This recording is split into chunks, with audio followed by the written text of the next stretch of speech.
십자가형, 십자가에 달리신 예수님을 우리가 여러분의 상상력을 다 동원해서 함께 그 장면을 떠올려보고 여러분이 그 자리에 함께 할 수 있는 은혜가 있기를 바랍니다.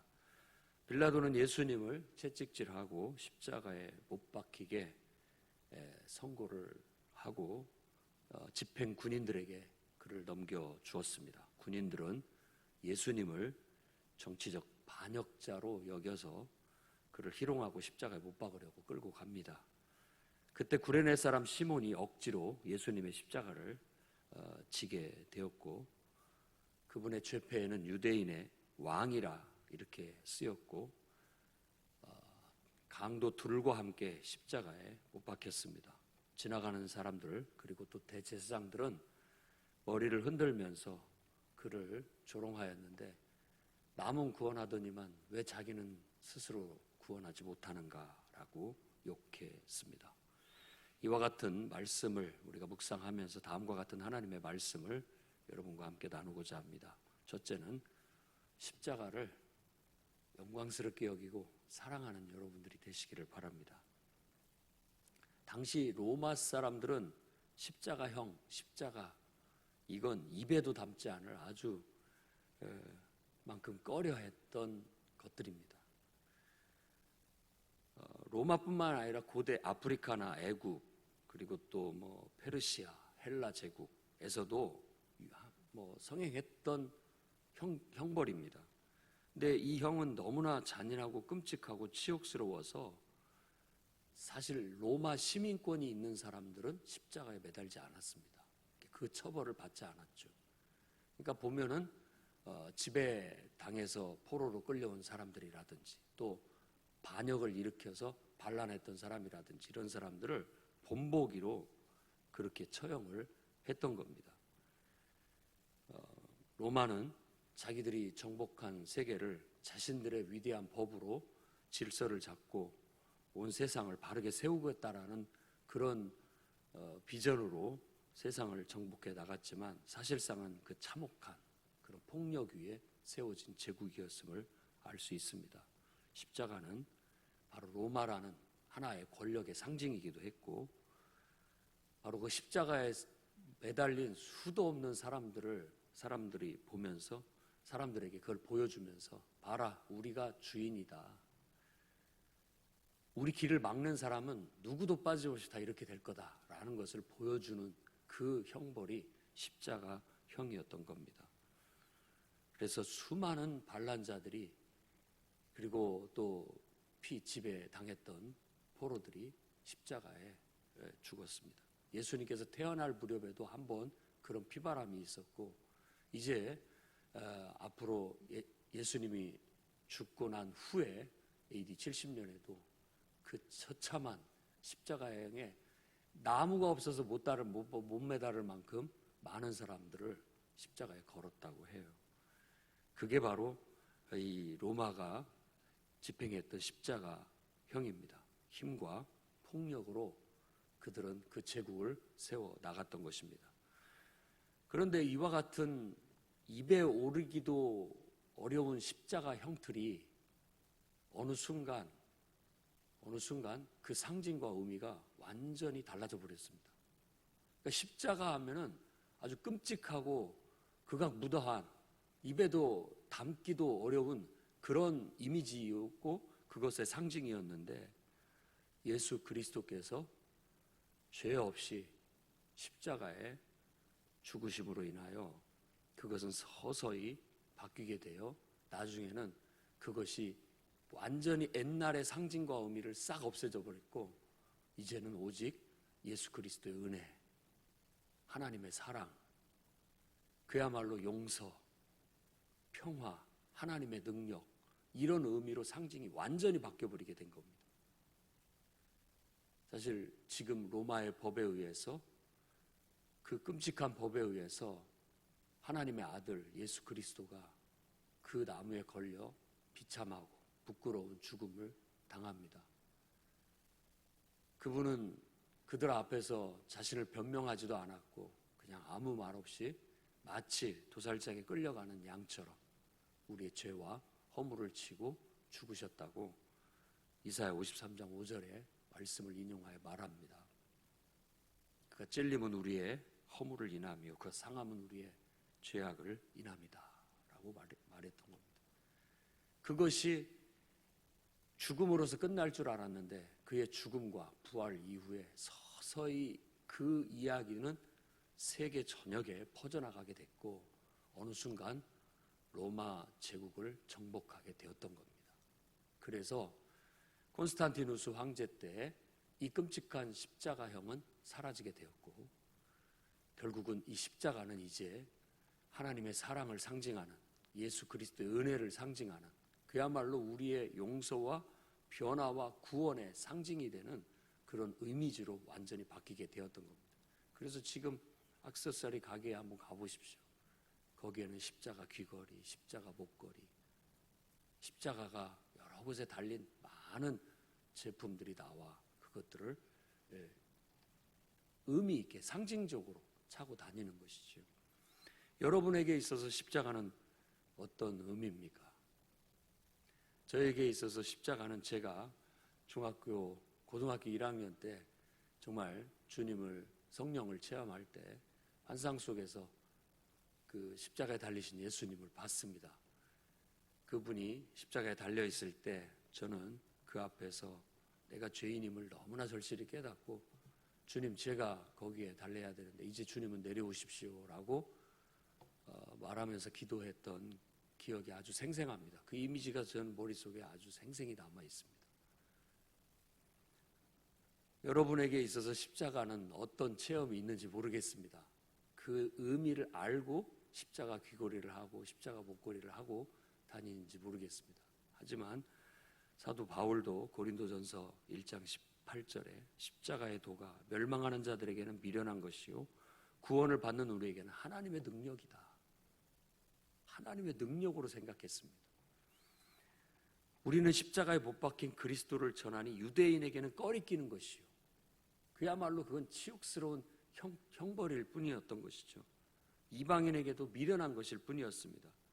그러나 바울은 내게는 우리 주 예수 그리스도의 십자가 외에 결코 자랑할 것이 없으니 그러므로 그리스도로 말미암아 세상이 나를 대하여 십자가에 못 박히고 내가 또한 세상을 대하여 그리하였다라고 십자가를 그는 그렇게 경험했고 그렇게 고백하고 있다는 것입니다. 십자가 여러분에게 정말 여러분의 인생을 되바꿔 놓는 상징이 될 수 있기를 바랍니다. 십자가 그것이 여러분의 인생에 하나님의 능력을 경험하는 통로가 될 수 있기를 바랍니다. 바울이 경험하고 전하는 복음을 전하는 곳곳마다 십자가를 자랑하고 다닌 것처럼 여러분의 인생도 십자가를 자랑하며 살아갈 수 있기를 바랍니다. 십자가 때문에 내가 변했다. 십자가의 은혜로 인해서 내가 완전히 새 사람이 되었고 이와 같은 은혜와 축복을 누리고 있다라고 늘 자랑하면서 나아가 예수 그리스도의 복음을 땅끝까지 전하는 여러분들이 되시기를 바랍니다. 그 다음에 두 번째는 겸손하게 주님을 섬기는 성도들이 되시기를 바랍니다. 군병들이 예수님께 자색 옷, 홍포를 입히시고 가시 면류관을 엮어 씌운 후에 그를 희롱합니다. 갈대 지팡이를 쥐어주는 거죠. 원래는 지휘봉을 쥐어야 할 자리에 그러면서 유대인의 왕이여 만세 만세 하면서 우스꽝스럽게 절을 하면서 그를 희롱하는 겁니다. 그러니까 마치 왕에게 하듯이 흉내내면서 조롱하고 있는 거죠. 갈대 지팡이를 쥐어주면서 그 갈대로 머리를 때리고 한번 왕노릇 해봐라 하면서 뺨을 때리고 침을 뱉고 그를 조롱했다고 그렇게 성경은 말합니다. 또 예수님께서 십자가에 달려 이제 강도들과 함께 달린 것도 수치스러운 일이지만 지나가는 사람들이 머리를 흐르면서 우리말로 한다면 혀를 차면서 하면서 아이고 성전을 헐어라고 했던 사람이 저 사람 아니냐? 자기가 짓는다고 하지 않았냐? 근데 지금 왜 자기는 저기에 달려있는 거야? 라고 하면서 멸시하고 조롱을 했던 것이죠. 다른 사람들은 잘도 치료해주고 살려주고 구원하더니만 왜 자기는 거기서 못 내려오는 거야? 십자가에서 당장 내려와서 자기가 진짜 그리스도라면, 하나님의 아들이라면 당장에 보이라지? 라는 식으로 멸시하고 조롱을 했던 겁니다. 자, 바로 이런 고통스럽고 수치스러운 형벌을 우리가 주라고 고백하는, 그리고 하나님의 아들이라고 고백하는 분이 당하셨습니다. 빌립보서 2장 6절에서 8절은 그 사실을 이렇게 얘기합니다.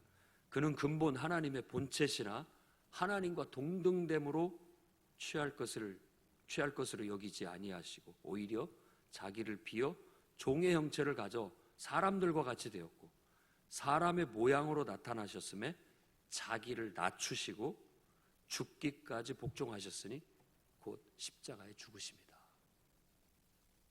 바울이 빌립보 교회에 이와 같은 글을 쓴 이유는 바로 교회와 성도가 다 같이 한 마음을 가지고 그리스도 예수의 마음을 품으라고 권면하고 있는 겁니다. 아무 일이나 다툼이나 허영으로 하지 말고 겸손한 마음으로 각각 자기보다 남을 더 낮게 여기고 각각 자기 일을 돌볼 뿐더러 또한 다른 사람의 일을 돌아보아 나의 기쁨을 충만하게 하라는 권면을 했던 겁니다. 자, 예수 그리스도의 이 십자가의 죽음을 진정으로 그분 앞에 가서 오늘 목도한 사람이라면 교만할 사람이 없다라는 겁니다. 교만할 사람이 없어요. 자기를 드러내고 자랑할, 그리고 자기가 무시당했다, 멸시를 받았다, 섭섭하다, 이런 마음이 들 수가 없습니다. 왜냐하면 예수님은 하나님이신데 인간의 모습으로 낮아졌을 뿐만 아니라 바로 오늘 말씀처럼 그 아무것도 아닌 군인들에게 멸시와 천대, 조롱을 받으시고 수많은 사람들의 머리를 흔들며 욕을 먹는 그런 취급을 당하셨다는 거예요. 누구를 위해서? 바로 나 때문에, 나를 위해서, 우리를 위해서. 그분도 그렇게 하셨다면 우리가 받는 것이 뭐 대수겠습니까? 뭐 대수겠습니까? 만일 그것을 대수라고 느끼는 것 그 자체가 우리 교만이 아니고 무엇이겠습니까? 우리가 예수 그리스도보다 나은 게 무엇입니까? 스승보다 더 큰 제자가 어디 있겠습니까?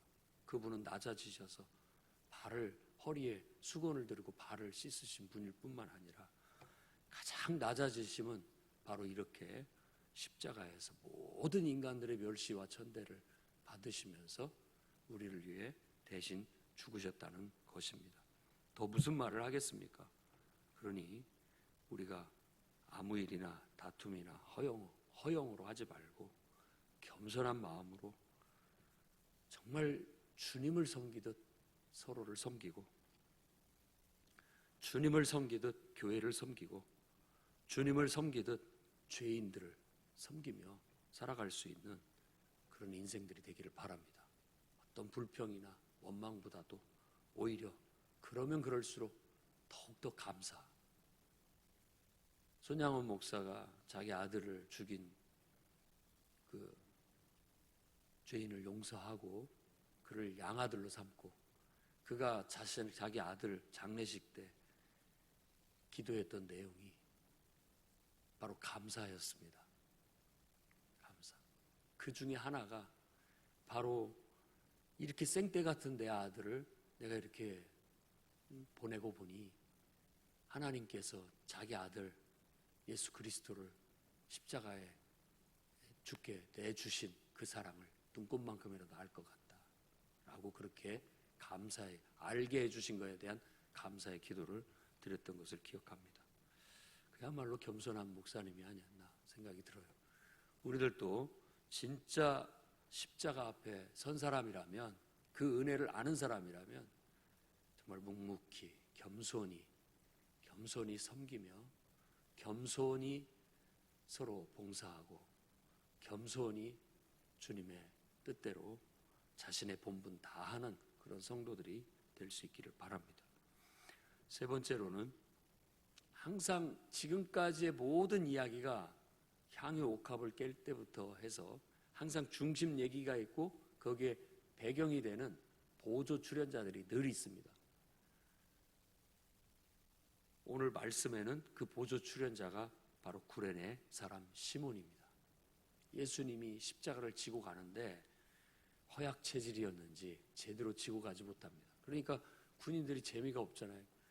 그러니까는 그 중에 한 사람을 끌어다가 네가 좀 도와줘라 해서 대신 지게 했던 사람이 바로 구레네 사람 시몬이라고 성경은 말하고 있습니다. 그리고 그를 소개할 때 그는 알렉산더와 루포의 아버지였다라고 얘기를 합니다. 그 루포라는 사람의 이름이 로마서 16장 13절에 나옵니다. 주 안에서 택하심을 입은 루포와 그의 어머니에게 문안하라. 그의 어머니는 곧 내 어머니니라 라고 바울이 로마에 있는 루포를 언급을 하고 있다라는 거예요. 그러니까 이 사람이 구레네 시몬이 여기에서 십자가를 지고 가신 예수님을 목격하고 억지로 그는 예수님을 대신해서 십자가를 졌는데 그것이 계기가 되어 예수 그리스도를 믿게 되었다라고 우리가 추정을 해볼 수 있다라는 겁니다. 그래서 그와 그 집안이 다 구원받고 아주 충실한 믿음의 가정이 되었음을 알 수 있습니다. 어찌 보면 모르겠습니다. 로마서 16장에 그의 아버지를 언급을 하지 않는 것은 이미 죽었을지도 모르겠습니다. 그러나 그의 어머니나 그의 자녀들에게는 계속해서 그리스도의 복음 안에서 형제, 자매로서 친분을 가지고 있다는 걸 알 수 있습니다. 왜 이 이야기를 이곳에 붙여놨을까라고 한다면 저는 십자가는 예수님이 져야 할 것이지요. 당연히. 그렇지만 우리는 억지로라도 그 십자가를 우리가 대신 질 수 있어야 된다라는 걸 우리에게 가르쳐주기 위해서라고 생각됩니다. 억지로 여러분들한테 예수님의 십자가를 지어준다면 아마 우리들도 내가 왜 불평을 하면서 갈 수 있을지 모르겠습니다. 그러나 잠시 후면 그것이 얼마나 큰 은혜였던지